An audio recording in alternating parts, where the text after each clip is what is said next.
그러나 이제 그리스도께서 죽은 자 가운데서 다시 살아나사 잠자는 자들의 첫 열매가 되셨도다. 사망이 한 사람으로 말미암았으니 죽은 자의 부활도 한 사람으로 말미암는도다. 성도의 장례라는 주제로 함께 말씀을 나누겠습니다.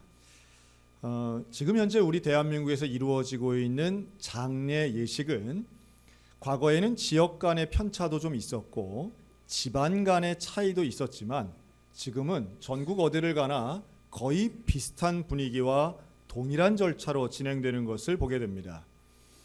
우리가 소위 말하는 전통 장례 예법이라고 하는 것은 고려 시대 때부터 내려오는 가례법과 조선 시대의 유교적 전통 그리고 일제 강점기를 거치면서 일본의 문화 풍습이 들어온 것이 혼합되어 있다, 이렇게 볼 수 있습니다.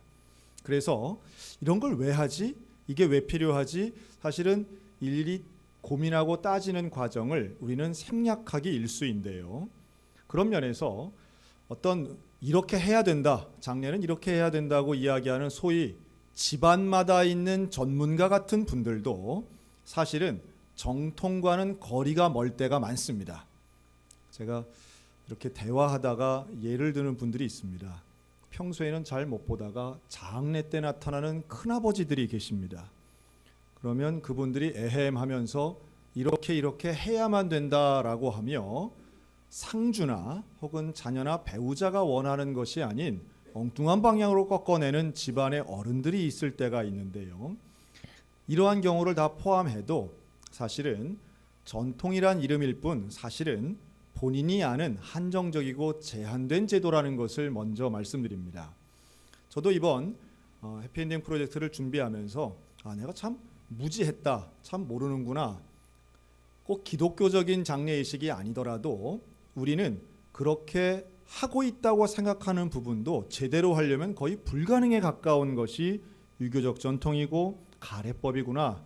여기에 또한 풍수지리까지 동원이 되어서 우리에게는 여러 가지 것들이 만들어지고 머리의 위치라든가 시신의 위치라든가 이런 것도 정해지고 물이 나는 것이면 안 되고 기울어지면 안 되고 이런 식의 우리가 생각하고 들어서 알았던 것들이 사실은 성경적이지 않구나 하는 것을 좀 깨닫는 시간이 되었으면 좋겠습니다. 먼저 일반적 우리가 전통적으로 생각하는 장례 절차는 대개 이렇습니다. 임종이 일어나면 먼저 부고를 하게 되고요. 또한 시신의 처리에 있어서는 손발을 묶고 솜으로 코와 귀를 막는 수시의 절차를 합니다.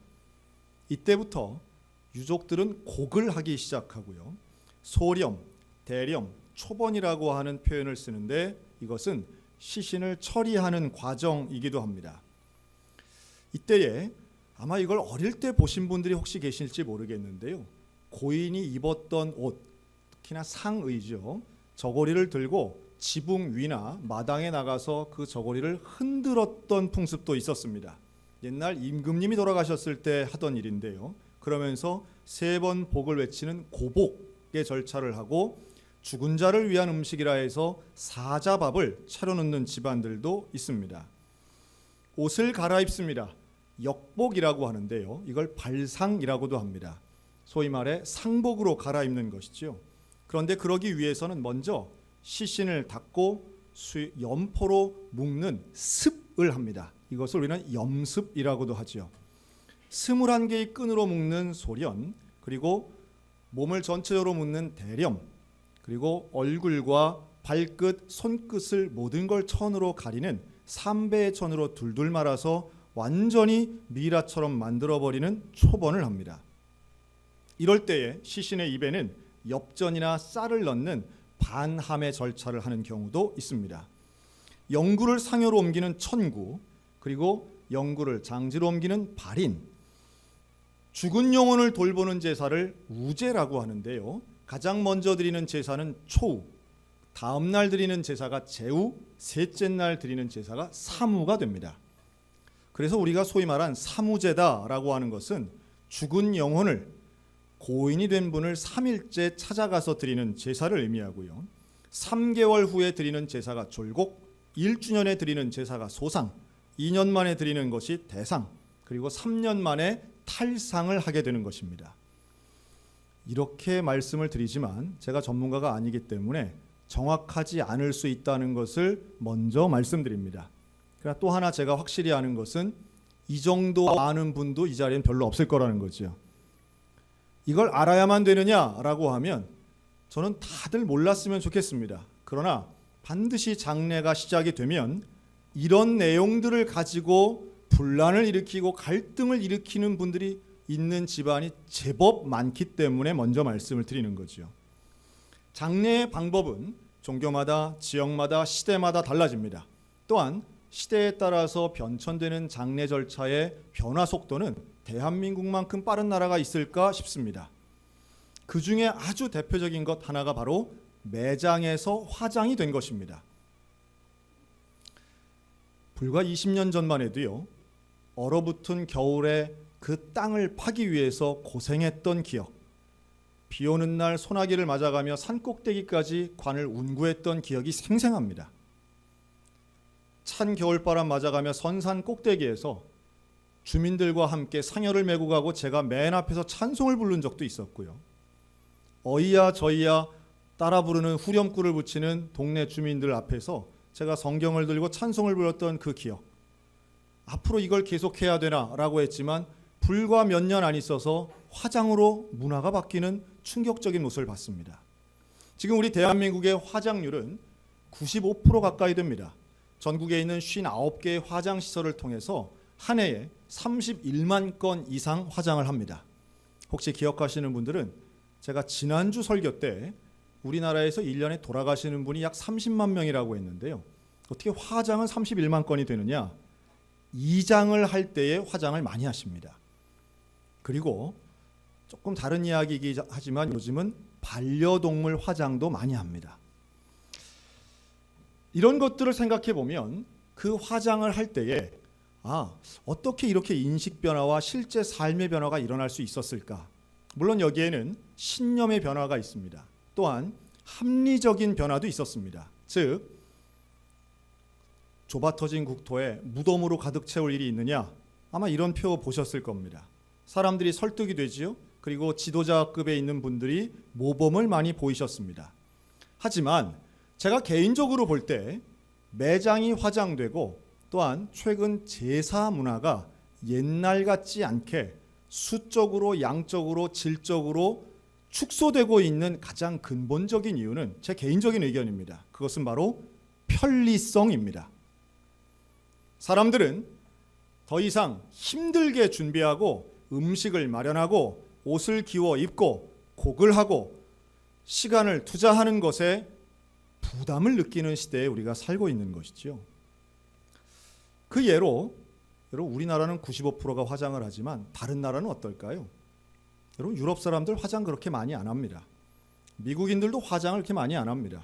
그것은 매장이 좋아서가 아니라 화장할 때도 별로 없고 그 화장에 대한 필요성이 그렇게 절실하지 않기 때문이죠.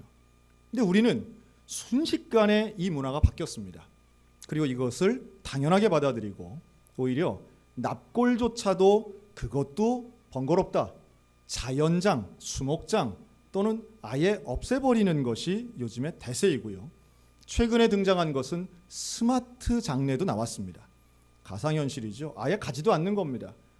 빈소를 꾸미지도 않는 겁니다. 그리고 스마트폰으로 가상현실로 장례를 치르기를 원하는 사람들도 아직은 소수지만 생겨나고 있습니다. 아마도 제가 예상하건대 지금 현재 있는 3일장의 형태는 급격하게 축소될 겁니다. 이틀, 하루 정도로 축소될 가능성도 높습니다. 자, 그런데 그런 가운데에 장례를 왜 하느냐가 더욱 중요하겠죠. 장례식의 방식이나 기간은 변할 수 있겠으나 장례의 목적과 이유가 더욱 중요하다 생각합니다. 그래서 오늘 제가 여러분들에게 굳이 이 강단하고는 좀 어울리지 않는 관을 한번 놔봤습니다. 여러분 이거 너무 상처받지 마시기 바랍니다. 근조기와 관을 앞에 디스플레이를 해봤습니다. 아마도 관을 처음 보시는 분도 있을 수 있다 생각이 듭니다. 이 관은 수입품입니다. 코로나 인구가 시작하기 이전에 대륙에서 가져온 물건입니다. 어떤가요? 관이 생각보다 좀 초라하죠. 그리고 눈썰미가 있는 분들은 이게 직사각형이 아니고 위가 더 넓고 아래가 더 좁은 구조임을 알 수 있을 겁니다. 그 이유는 사람의 어깨 넓이가 발목보다 더 넓기 때문이죠. 마지막에 입관을 할 때 여러분 혹시 보셨는지 모르겠습니다. 그 입관할 때 대부분의 시신들은 꽁꽁 묶입니다. 소련이 21번의 끈을 가지고 묶는 반면 지금 우리들은 아주 모두가 비슷하죠. 수의를 입히고 그 입은 수의 위에 꽃신이라고 하는 신발, 또한 삼배로 만든 장갑, 얼굴에도 온갖 천과 머리끝부터 발끝까지 천으로 묶습니다. 시신을 꽁꽁 묶은 상태로 이 관에 집어넣습니다. 왜 묶어야 할까요? 수의는 왜 입어야 하나요? 여기에 대해 아시는 분들을 저는 별로 못 봤습니다. 그리고 이것을 선호하는 분들도 별로 못 봤습니다. 합리적인 이유와 또한 조금 이해할 수 없는 이유가 여기에는 있더라고요. 합리적인 이유는 과거에는 운구의 거리가 멀었기 때문에 관 안에서 시신이 움직이거나 돌아눕거나 또는 시신이 부딪히는 것을 원하지 않았던 이유도 분명히 있었습니다.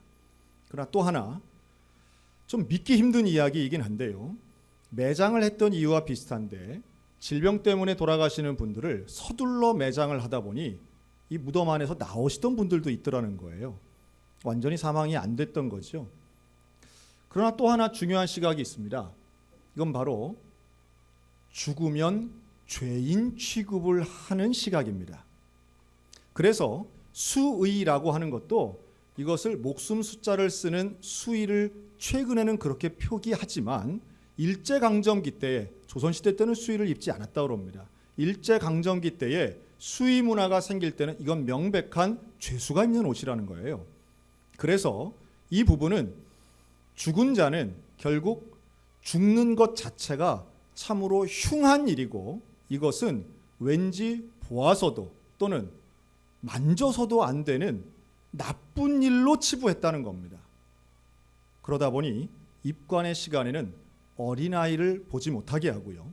시신 근처에 가지 못하게 하고 분명히 며칠 전만 해도 나를 가장 사랑해 주시는 할아버지였지만 돌아가신 할아버지의 시신을 보지 못하게 하는 문화는 전 세계적으로 많지 않다라고 하는 겁니다. 그런데 우리는 고인이 된 분을 볼 수도 없게 하고 만질 수도 없게 하고 그리고 아예 시신까지 꽁꽁 싸매어서 이 관 안에 집어 넣더라는 거죠. 여러분 여기에 우리가 한번 생각해 볼 필요가 있습니다.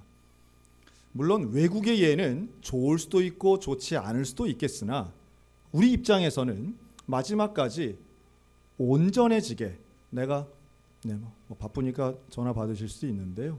다른 분들 괜찮습니다. 오늘 교회 오신 처음이시니까 그럴 수 있습니다. 그런데 우리가 이 시신을 통해서 입관하고 모두가 슬퍼하는 가운데 지금은 아예 유리를 통해서 그 입관을 볼 수 있도록 대부분의 장례식장이 만들어 놓았습니다. 과거에는 목사님들이 많이 하셨죠. 그리고 가정에서 가족들이 했습니다. 지금은 아무도 그 시신을 만지지 않습니다. 조금 시각을 바꿔야 됩니다. 여러분 시신은 흉한 것도 아니고 터부시할 이유도 없습니다. 그리고 더더군다나 향을 피우는 행위는 지금 우리가 빈소에는 시신이 없는 상태로 장례를 드립니다. 향을 피울 만한 이유가 전혀 없습니다. 냄새가 전혀 나지 않는 아예 시신이 없는 곳에서 하면서도 향을 피운다는 것은 비합리적인 일입니다. 이런 여러 가지 일들, 장례의 절차와 순서는 바뀌어야 함에도 불구하고 변화하지 않는 이유가 뭘까라고 할 때 저도 오랫동안 고민해 봤습니다.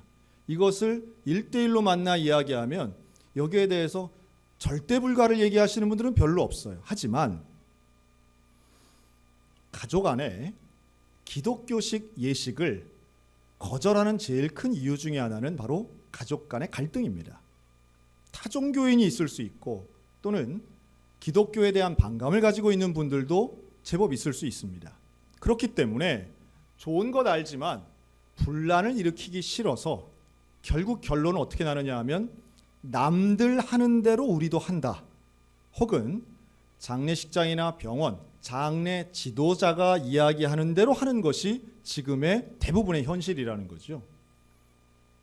그런 면에서 장례식을 왜 하는가, 그리고 어떻게 하는가에 대해 오늘 좀 말씀을 드리고 싶습니다. 여러분, 장례식은 왜 할까요? 장례식을 우리 기독교인들이 장례식하는 이유는 세 가지로 볼 수 있는데요. 첫째는 생명의 주관자이신 하나님 앞에 인간의 한계를 깨닫고 우리를 구원해 주신 예수 그리스도를 바라보는 것이 장례의 목적입니다. 다른 말로 한다면 구원의 확신을 깨닫는 것이 장례의 목적입니다.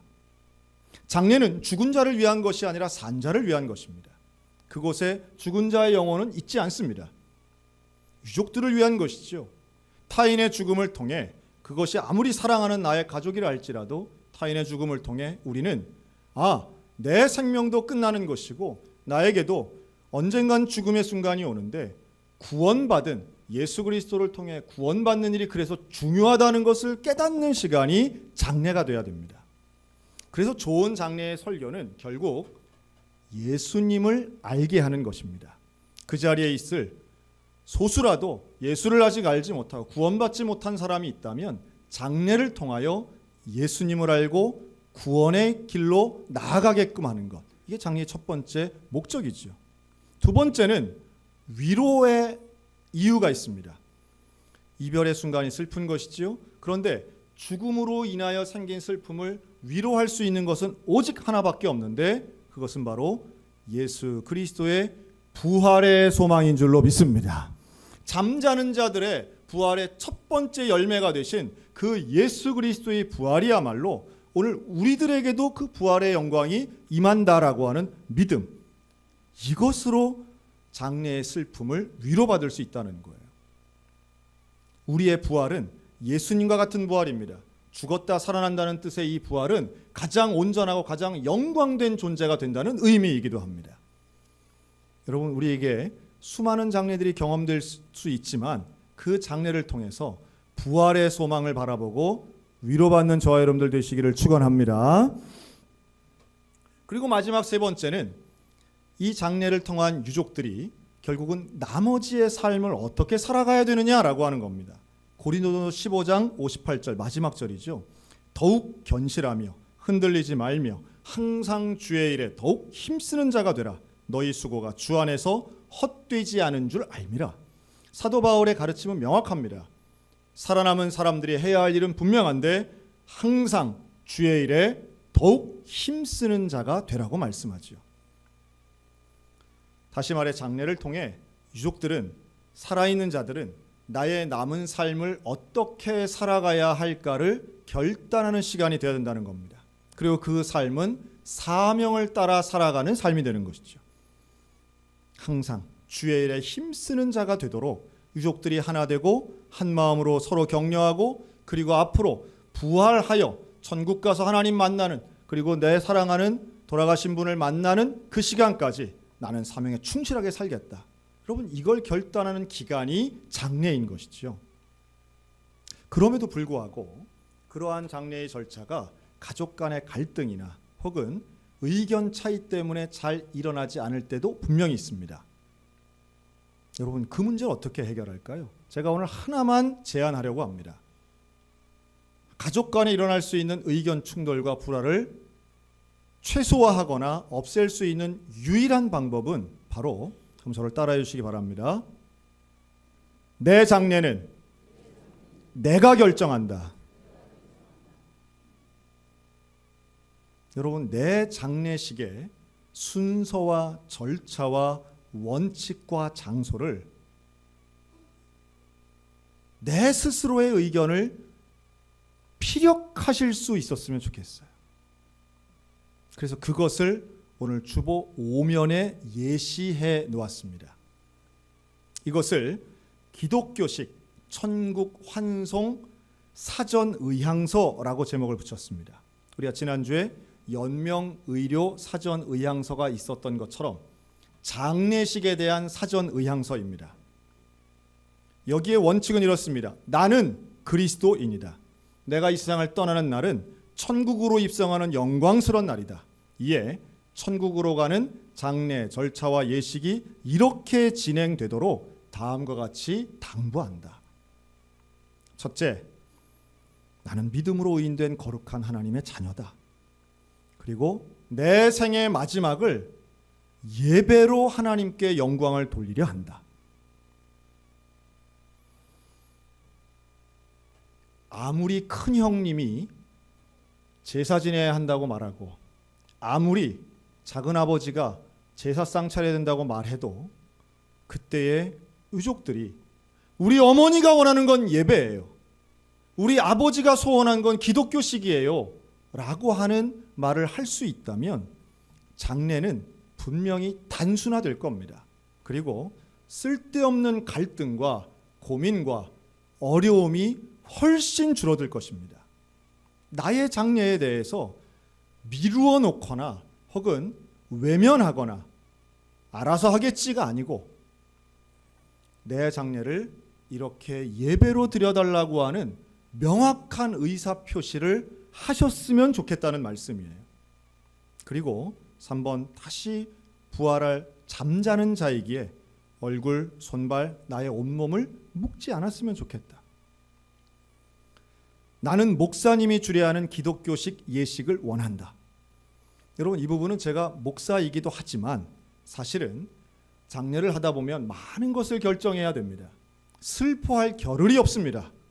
얼마나 많은 것들을 결정해야 되는지 몰라요. 그런데 그 결정하는 순간순간마다 사실은 사이가 좋은 형제들 같으면 괜찮지만 묵혀둔 감정들이 있는 집안들은 바로 그런 순간마다 터져나오고 이상한 소리가 나올 때가 있습니다. 여러분, 그때에 바로 객관적인 주례자, 장례식을 집례하는 주례자에게 의견을 물을 수 있다면 훨씬 정리될 수 있다는 취지의 말씀인 겁니다. 단순하게 예배만 인도하는 것이 아니라 이건 어떻게 해야 되나요? 저건 이렇게 해도 되나요? 라고 물어볼 수 있는 누군가가 있는 건 참 중요한데 그게 바로 주례자, 목회자가 되면 좋겠다는 말씀이에요. 지금은 그걸 누가 하느냐? 장례식장 직원이 하고 있습니다. 장례 지도자들이 하고 있습니다. 상조회사 직원들이 와서 하시는 거죠.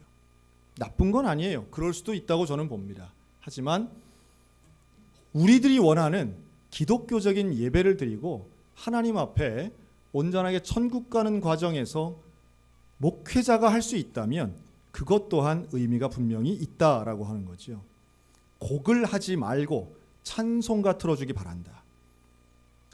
요즘은 곡하시는 분들 그렇게 많지는 않습니다. 하지만 여전히 지역적으로는 이 부분이 좀 큰 차이가 있는 것 같더라고요. 아이고 아이고 하고 곡을 하는 것, 그것을 습관화되고 안 하면 이상한 것으로 생각하기보다는 우리는 찬송을 부르고 찬송을 통해서 더 큰 위로받을 수 있다는 것을 말씀드립니다. 장소도 마찬가지고요. 그리고 이제 세 번째, 장식 및 의복에서 이런 말씀을 드리고 싶어요. 어디를 가나 사실은 이 장례용품 세트가 준비되어 있는 것처럼 가면 아주 편리하게 제공이 됩니다. 그런 가운데 뭐가 있냐면 위패가 있습니다. 여러분, 위패는 명백하게, 물론 거기에 십자가를 그리고 이름을 쓰기 때문에 우리가 거부감 없이 이걸 사용하곤 하는데요. 위패는 명백한 위령을 위한 것입니다. 그곳에 영혼이 온다는 것을 전제하여 그분의 이름을 쓰는 거예요. 그래서 그 의미를 우리가 좀 알면 할 수 있다면 위패가 아닌 명패를 쓰면 좋겠다 하는 이야기고요. 또 수의 대신 평소에 입던 옷을 입도록 해주기 바란다. 여러분, 이거 충분히 가능합니다. 무슨 비용이 더 들어가는 것도 아닙니다. 수의를 사지 않으면 이 옷을 안 입혀주는 게 아니에요. 어느 병원이든 반드시 물어봅니다. 그리고 지금은 이렇게 일상복을 입으시는 분들도 제법 많습니다. 물론 말기암 환자 같은 경우에 건강하던 모습과는 체형이 많이 달라져서 일상복을 입는 것 자체가 뭐 양복이 커지거나 옷을 입는 것에 맞지 않다 이런 말씀하시는 분들도 있는데요.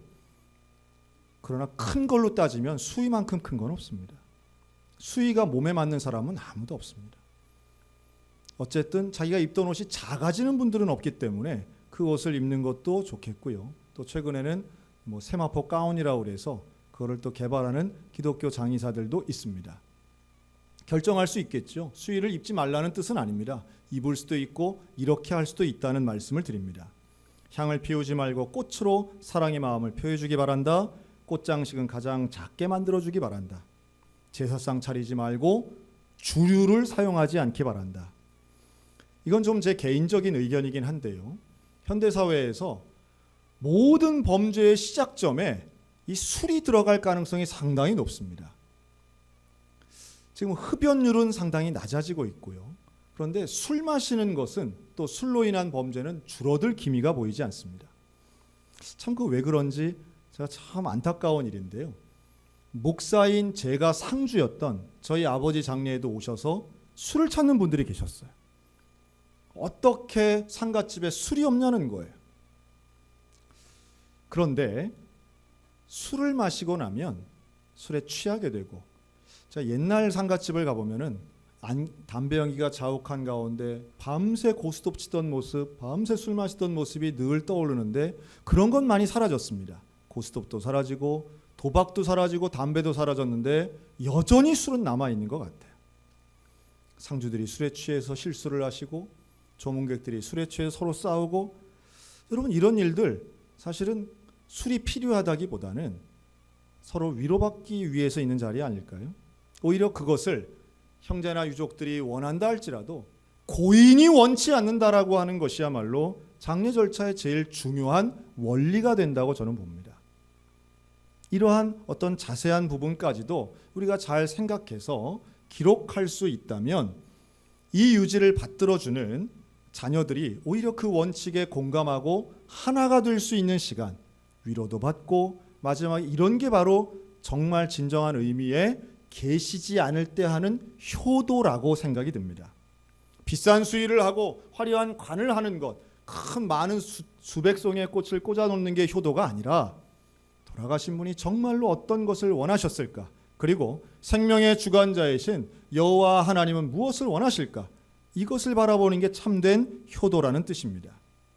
몸의 처리도 매장, 화장, 또 지난주에 했던 시신기증과 같이 명확하게 자신의 의견을 밝히는 것도 중요합니다. 그리고 마지막 당부, 내가 천국 시민 되는 날 나의 뜻대로 위와 같이 해주기 바란다. 여러분 이 정도의 문서를 글로 쓰고 편지를 쓴다면 이거를 무시하거나 이러면 안 돼라고 할 만한 자녀가 저는 그렇게 많지 않다고 봅니다. 아니 오히려 역설적이지만 말을 안 들었던 자녀가 더 들을 가능성이 있습니다. 그리고 마지막으로 우리가 당부하는, 저는 그래서 그런 것도 한번 권해드리고 싶습니다. 나의 부고를 내가 직접 쓰는 것입니다. 이게 준비가 안 되니까 부고를 되게 인터넷에서 긁어가지고 자기도 모르는 어려운 한자어가 들어가 있는 거를 그냥 단체 문자로 막 발송을 하잖아요. 근데 그게 아니고 내가 내 장례식에 초대하는 의미로 쓰는 거예요. 나는 어떤 사람이고, 그리고 그 내 장례식에 왔으면 좋겠다 하는 사람들의 이름과 연락처를 미리 한번 정리해 보는 것, 그거 한번 정리해 보면 내가 고마워해야 될 사람들이 많고 내가 사과해야 될 사람이 많구나 하는 경험들을 가지시게 되리라고 예상해 봅니다. 뿐만 아니죠. 지금은 묘비를 많이 쓰진 않지만 내 묘비명에 무슨 말을 쓸까 한번 고민해 보는 것도 좋을 것 같습니다. 저도 수많은 장례를 우리 교회에서도 1년에 수십 명씩 장례를 치르곤 하는데요. 그때마다 조금 더 잘해드리면 좋겠다. 조금 더 유족들을 품었으면 좋겠다. 그리고 이러한 끌려가는 절차가 아니라 의미 있는 한 순서가 있으면 참 좋겠다. 그런 의미에서 앞으로의 장례를 더 개발해야 될 것이 저의 몫이고, 그런 장례 예식을 통해서 유족들이 위로받을 수 있도록 최대한 노력을 하는 게 경조부원들의 몫이 아닐까 또 생각을 합니다. 저는 지난달에 있었던 우리 천대영 명예권사님의 장례가 생각이 납니다. 우리 천혜경 사모님의 아버님이시죠. 이 천권사님은 국가 유공자셨습니다. 그리고 한국전쟁에 참전하셨던 분입니다. 고려대학교 2학년 때 한국전쟁이 일어나서 대학생의 신분으로 전쟁에 참가하셨는데요. 그때에 영어를 잘하셨던 고 천권사님은 메가더 장군의 인천 상륙작전, 그 작전 문서를 번역하셨다고 합니다. 이걸 어떻게 알았느냐 하면 바로 장례식에 국가유공자 춘천지부 회원들이 오셔가지고 그 내용을 말씀해 주시고 국가에 충성한 애국자의 예를 다해 주셨습니다. 저는 그 예식을 보면서 참 감동을 받았습니다. 아, 국가에 충성한 사람을 국가가 기억하고 누군가가 추모하고 개인적 관계는 전혀 없지만 그러나 그분의 일생에 대해서 그 보훈처라든가 국가유공자협회가 이렇게 예를 다해 준다면 이것이 유족에게 얼마나 큰 위로가 되겠는가. 그럼 저도 많이 배웠습니다. 아, 관 위에다가 큰 대형 태극기를 덮으면서 그리고 그 유골함 자체는 아주 고급스럽지 않은 거예요. 아주 평범한 거예요. 그런데 거기에 국가유공자협회 그 나라에 충성한 분에게 주는 놀라운 명예가 거기에 새겨져 있더라고요. 아, 저런 것을 배워야 되겠다. 그냥 어찌 보면 나도 다른 집 가서 부조했으니 나도 무슨 장례가 생겨서 3일 동안 조의금 많이 받아야 되겠다. 이런 장례가 아니라 또 장례 때 무슨 어마어마한 사람들이 많이 오는 걸 기대하기보다 물론 많이 와야죠. 많이 오면 큰 위로가 됩니다. 그것보다 이분의 일생이 어떤 삶을 살았는가, 돌아가신 이분이 무엇을 가장 가치롭게 여겼는가, 이것을 함께 나누고 그리고 그 뜻을 이어받기 위해서 신앙의 유산, 또 부활의 소망, 사명의 삶을 살기 위해 유족들이 하나가 된다면 그게 바로 우리 위대한 기독교적 장례가 되지 않겠나 하는 생각을 해봤습니다. 우리들 결국 다 임종을 맞이합니다. 또 사랑하는 가족들 참 슬프지만 장례를 할 것입니다. 여러분 이를 위해 한번 준비해 보시기 바랍니다. 다시 한번 말씀드리지만 죽음에 집중하고 죽음을 준비하다 보면 지금의 삶이 얼마나 소중한가를 깨닫게 되고 지금의 삶의 풍성함과 온전함으로 집중하게 될 것입니다. 예수님이 원하시는 삶이 그런 것이고 예수님이 오늘 우리들에게 약속하신 부활의 첫 열매는 소망이요 미래에 대한 확신이 됩니다. 우리 모두가 구원의 확신, 부활의 소망, 사명의 삶을 살아가는 풍성한 장래의 주인공들 다 되시기를 우리 주님의 이름으로 축원합니다.